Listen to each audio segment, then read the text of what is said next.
Salam uşaqlar, bu günlərin bölünmə əlamətlərindən danışacağıq. Bölünmə əlamətləri, ədədin bölünmə əlamətləri nələrdir? Bunları bilməklə biz misalları rahatlıqla tapa bilərik. Birinci başlayaq 2-yə bölünmə əlamətindən.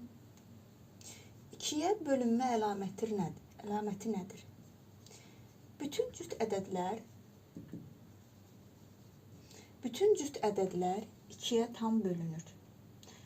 Və yaxud da belə deyə bilərik. Sonu 0, 2, 4, 6, 8 ilə bitən, 8 rəqəmləri ilə bitən ədədlər 2-yə qalıqsız bölünürlər. Məsələn, 76 ədədi 6 rəqəmi ilə bitir, 2-yə tam bölünür. Deməli, həmin ədədin özü. Böyük bir ədəd yazaq özümüzdən. Məsələn, 32.042 ədədi soruşa bilər ki, 2-yə tam bölünürmü? Baxırıq ki, 2 rəqəmi ilə bitib, yəni bu ədəd özü cütdür. Deməli, bu 2-yə tam bölünür. İkinci, 3-ə bölünmə əlaməti. 3-ə bölünmə əlaməti. 3-ə bölünmə əlaməti nədir? Deməli, rəqəmlərinin cəmi 3-ə bölünürsə, ədədin rəqəmlərinin cəmi 3-ə bölünürsə, deməli, bu ədəd 3-ə bölünür. Rəqəmlərinin cəmi. Məsələn, biz belə bir ədəd götürək. 141 ədədini götürək, tutaq ki, 141 ədədi soruşa bilər ki, 3-ə bölünürmü, qalıqsız bölünürmü? Baxırıq rəqəmlərinin cəminə. Rəqəmlər nədir? 1 üzərinə gəlinsin 4, üzərinə gəlinsin 1. Edir 6. 6 3-ə qalıqsız bölünürmü? Bəli, bölünür. Deməli, bu ədədin özü də 3-ə qalıqsız bölünür. 4-ə bölünmə əlaməti 3. 4-ə bölünmə əlaməti. 4-ə bölünmə əlaməti nədir? Son 2 rəqəmin yaratdığı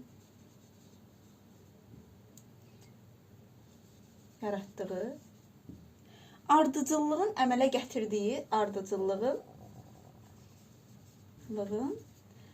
gətirdiyi ədəd. Deməli, 4-ə bölünmə əlaməti nədir? Son 2 ədəddə son 2 rəqəmin yaratdığı ardıcıllıqda əmələ gətirdiyi ədəd və sonu 2 sıfırla bitən ədədlər. Sonu 2 sıfırla bitən ədədlər və son 2 rəqəmi 4-ə bölünürsə, həmin ədədin özü 4-ə qalıqsız bölünür. Məsələn, bizə belə bir misal verə bilər. Belə bir ədəd veribdir. Deyir, bu ədəd 4-ə qalıqsız bölünürmü? Baxıram, son 2 rəqəmi götürürəm. Son 2 rəqəmi nədir? 16. Rəqəmin yaratdığı ədəd 16-dır. 16 4-ə qalıqsız bölünürmü? Bəli, bölünür. Deməli, bu ədədin özü də 4-ə qalıqsız bölünür. Eləcə də bizə böyük bir ədəd verə bilər. Və bu ədəd sonu 2 sıfırla bitər. Və deyər ki, bu ədədimiz, deməli, bu ədəd nədir? 320.739.800 ədədidir. 4-ə qalıqsız bölünürmü? Baxıram ki, sonu 2 sıfırla bitib. Deməli, bu ədədimizin özü də 4-ə qalıqsız bölünür. Keçək 5-ə bölmə qaydasına. 5-ə bölmə qaydası nədir? 5-ə bölmə qaydası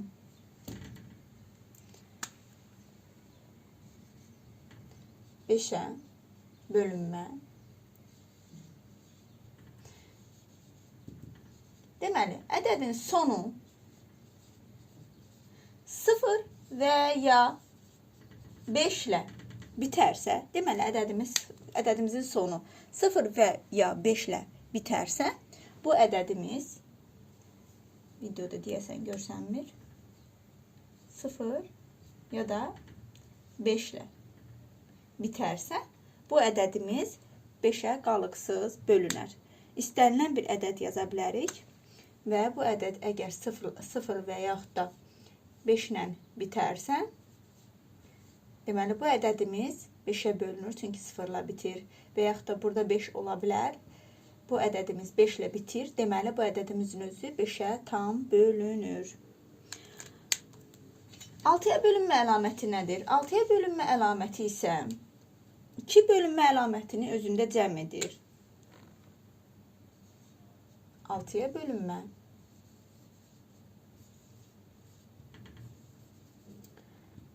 Bölünmə. Deməli, 2-yə və 3-ə tam bölünən ədədlər,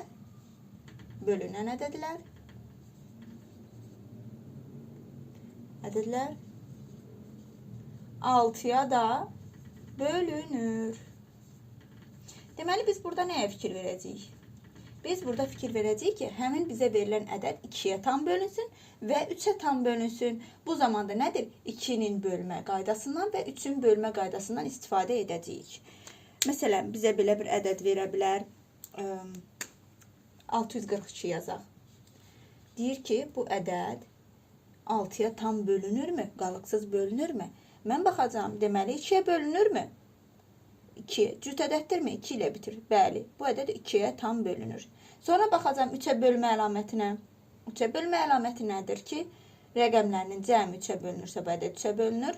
Deməli, rəqəmlərinin cəmi nə olacaq? 6 üzərinə gəlinsin, 4 üzərinə gəlinsin. 2 eləyir 12. 12 3-ə tam bölünürmü? Bəli. Deməli, bu ədədin özü də 3-ə tam bölünəcək. 2-yə və 3-ə eyni zamanda bölündüyünə görə bu ədəd 6-ya qalıqsız tam bölünəcəkdir. Keçək 8-ə bölünmə əlamətinə. 8-ə bölünmə əlaməti nədir? 8-ə bölünmə əlaməti də 4-ə bölünmə əlaməti kimidir. Sadəcə orada son 3 rəqəm götürüləcəkdir. Son 3 rəqəm. 8-ə bölünmə.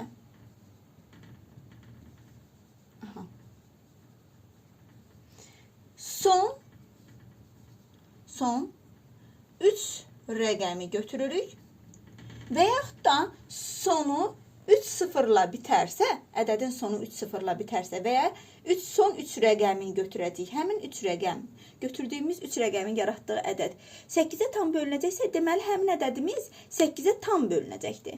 Məsələn, belə bir böyük bir misal yazaq. Yazaq 88.000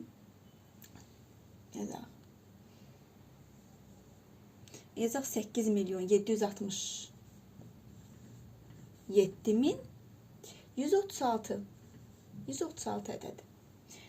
Deməli, nə edirik? Son 3 rəqəmi yaratdığı ədədi götürürük. Son 3 rəqəmi 136. Və baxırıq 136 8-ə tam bölünürmü? Düşəcək bir dəfə 8 56 düşəcək 7 dəfə. Baxıram ki, bu ədəd, son 3 rəqəmi yaratdığı ədəd 8-ə tam bölündü. Deməli, bu ədədin özü də 8-ə tam bölünəcəkdir. Və yaxud da burada sonu 3 sıfırla bitə bilər. Sonu 3 sıfırla bitə bilər. Sonu 3 sıfırla bitirsə, dərhal bilirik ki, bu ədədin özü 8-ə tam bölünəcəkdir qalıqsız şəkildə. Burada bir damcı yer edək özümüzə. Və 9-a bölünmə əlamətini yazaq. 9-a bölünmə əlaməti nədir? 9-a bölünmə əlaməti 3-ə bölünmə əlaməti kimi eynidir. Yəni, rəqəmlərinin cəmi 9-a bölünmə.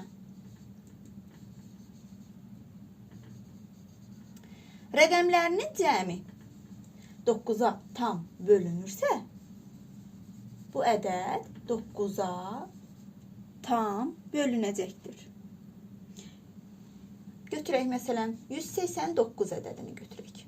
Deyir, bu ədəd 9-a tam bölünürmü? Nə edirəm? Rəqəmlərinin cəminə baxıram. 1 üzərinə gəlsin 8, üzərinə gəlsin 9. Nə dedi? Nə etdi? 18. 18 9-a tam bölünürmü? Bəli, bölünür. Deməli, bu ədədin özü də 9-a tam bölünəcəkdir.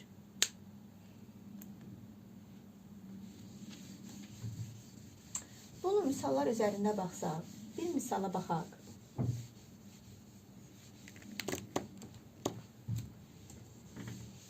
misalə baxaq.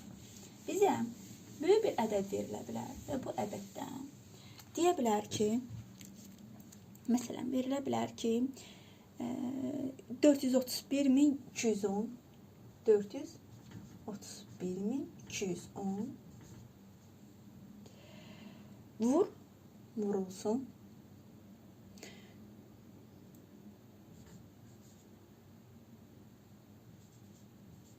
10.943 ədədi.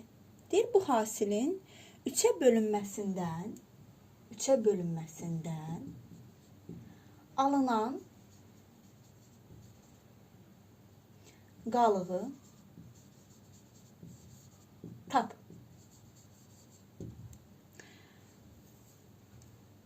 Biz burada bu ədədə vurub yenidən buna bölməyimizə ehtiyac yoxdur. Nə edəcəyik? Hər bir ədədi ayrılıqda 3-ə böləcəyik və burada 3-ə bölmə qaydasından istifadə edəcəyik. Rəqəmlərin cəmini götürəcəyik. Deməli, burada 431.210 ədədində rəqəmlərinin cəmi 11-dir. Bu birisində isə rəqəmlərinin cəmi 17-dir. 11-i 3-ə bölürük. 3-ə bölürük 3 dəfə. Qalıq necə düşdü? Qalıq düşdü 2. 17-ni 3-ə bölürük. 5 dəfə düşür 15. Qalıq 2. Burada da qalığımız neçə qaldı? 2 qaldı. Və alınan qalıqları yenidən bir-birinə vurub həmin ədədi 3-ə bölürük. Bir dəfə qalığımız 1. Deməli, nə etdim bu tipdə misallarda? Burada ola bilər ki, 3 ədəd də verilə bilər, 5 ədəd də verilə bilər. Fərqi yoxdur. Hər birisini ayrılıqda 3-ə bölürəm və 3-ə bölmə qaydasından istifadə edirəm. Yəni, rəqəmlərinin cəmini götürürəm. O həmin ədədi 3-ə bölürəm, qalıqları tapıram və alınan qalıqları bir-birinə vurub, yenidən həmin bizə verilən ədədə bölüb və qalığımızı tapırıq.